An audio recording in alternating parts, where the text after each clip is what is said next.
I really haven't been looking forward to this review. I've kept putting this off every day for almost over a week now, and it's not going to go away until I do, so I'm going to make this review as short as I possibly can because this film is not worth anybody's time. So here we go. Battlefield Earth. It's crap. You know, whenever I hear about how shit a film is on the internet, I simply have to see it to believe it, because sometimes you'll be pleasantly surprised and have a good time, and you'll defend certain films against the losers on the internet, or you just might agree with them and join in on ripping on it. Now, Battlefield Earth has the reputation of being one of the worst films ever made, and was quite recently, maybe a few weeks ago, in an online poll, voted the worst science fiction film of all time. Okay, let's try and give the film some background information and summarise it as best I can before I fall asleep due to boredom. The film is based on a book of the same name written by L. Ron Hubbard, yeah, that guy who founded Scientology, and the story is based around the beliefs and ideas of Scientology. So it's set in the future, as the title suggests, in the year 3000, and the planet has been ruled over for 1,000 years by a 10-foot-tall alien race called Cyclos. And they're from a different planet, which is in a parallel universe or a different dimension or some shit like that. And it's never really explained. I mean, come on, the writers on Doctor Who have written better scientific explanations before, and they've come up with some really lazy stuff in the past. The hero of the film is named Johnny, although you don't find that out until like 40 minutes into the 2 hours. And he's sick of living in the mountains, so he decides to leave and go on an adventure. Now, on his journey, he bumps into two random goons who show him around a ruined city. They are then captured by the Cyclos, who use humans for mining gold. Johnny manages to escape, but he's recaptured, and this must happen something like 5 or 6 times throughout the film. I don't know, I lost count because this film is so utterly boring. Anyway, to cut 2 hours down into 2 sentences, Johnny leads a resistance to take back the planet because he uses a knowledge machine to learn about the Cyclos, and teaches his friends to fly military jets, which are all conveniently still working perfectly after 1,000 years, as well as the guns and explosives too. Whatever. Johnny's 2 friends die in the process. Hey, where have I seen that guy before? Oh yeah, that's right. He was Inspector Gucci in Silent Hill. And that's your definition of justice, huh? Many different forms of justice, Chris. So you've got man's, God's, and even the devil's. Certain forms you just can't control. One guy blows up the dome shield, and the other dude teleports to the Cyclo homeworld and blows up the planet. Yeah. And that's the end.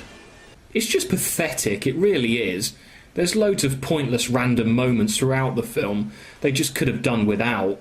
Like this random scene of John Travolta, who is the main bad guy in the film, just sat in a bar getting pissed. I mean, it adds nothing to the film. What is the point of it?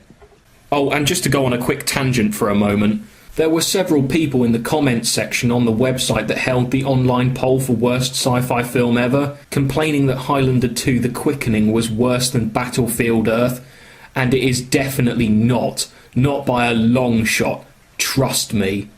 People who write comments on the internet burning Highlander 2 for being one of the worst films ever clearly know nothing about films. Yeah, that's right, I said you know nothing. Because if you did, you would have at least seen or heard of Highlander the Source. Now that is diabolical filmmaking at its worst. I only gave it 2 out of 10 in my review because all of the annoying characters got killed and stuff blows up. The Source is so bad, and this is true, yeah, that after it was completed, the producer died. This film is so bad, it killed its creator. It makes Highlander 2 look like Citizen Kane. Okay, maybe that's a bit much, but you get my point.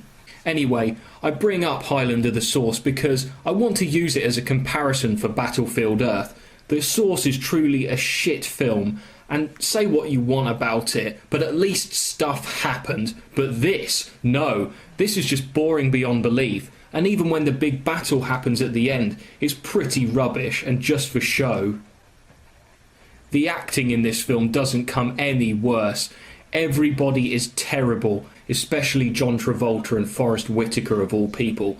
I mean, I've seen them in much better films than this. Has anybody heard of Grease? Or Last King of Scotland?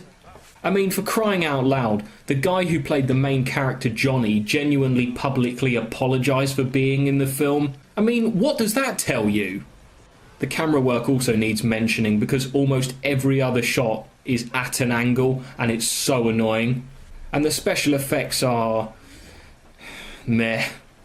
Pretty standard for a B movie released in 2000. Or no, not even as good as the mid-90s. It's definitely nowhere near as good as Starship Troopers. In fact, instead of this, just go watch Starship Troopers. Now that is a fun and entertaining glorified B movie right there. Okay, let's round this up. I don't really know what to say about the film apart from the fact it's just incredibly boring. 2 hours is just way too long, and there's so many pointless random moments in the film, and it's really dragged out. And the long dragged out crap is exacerbated by so many shots being in slow motion, which makes this film such a chore to get through. It really should be renamed Battlefield of Attrition. Normally when I watch a film I have a few drinks on hand, but I watched this for 2 hours straight without even a toilet break and completely sober, and I found it really hard going. This film is so boring I don't think I even cracked a smile for the whole duration. So, in summation, Battlefield Earth has stolen 2 hours of my life, and it's just a depressing waste of your time, so avoid it if you can.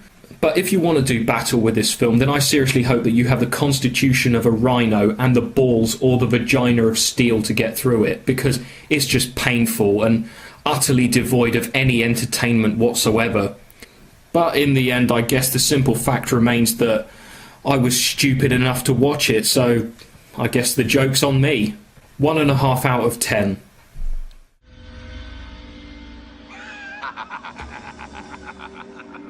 Stupid humans.